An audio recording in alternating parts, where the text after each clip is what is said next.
Do you want to start investing in stocks but don't know how? These strategies will help you analyze stocks for sound investments. Number 1, understand the company and what they do. Don't purchase a share in a company that does something you don't understand. Warren Buffett readily admits that he has missed out on many great stocks because he did not understand the underlying business, but Warren refuses to invest in companies he doesn't understand. In investing, it's always wise to follow his lead.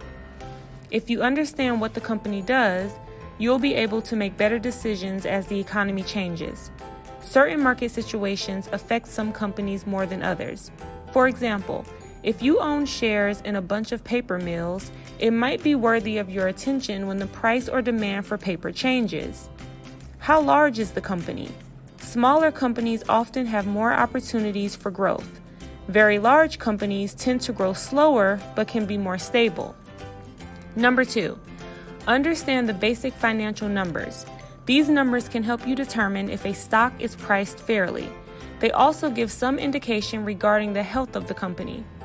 Earnings per share essentially tells you how much profit the company is making. Compare this to other companies in the same business. How does your company compare? Price to earning ratio is the stock price divided by the company's earnings.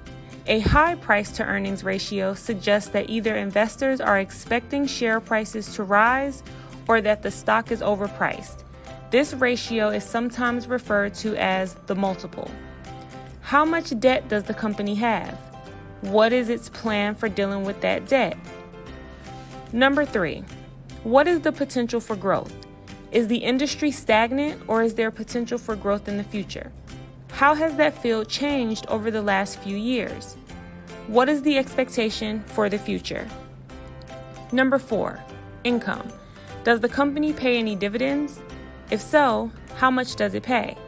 Many times, the more income the investment provides, the less likely it is to experience significant growth in the future. This is because the profits are being spent on the investors instead of expanding the business. Be sure to research the growth potential before you invest. Number 5, learn everything you can about the company. What is the company's past? What are the experts saying? What are the expectations for the future? There are many complicated ways to analyze stocks. Simply knowing the basics can help you to identify which stocks are worth looking at more closely. Following the steps that I just gave you will get you started on the road to wealth and help you maintain consistent asset growth.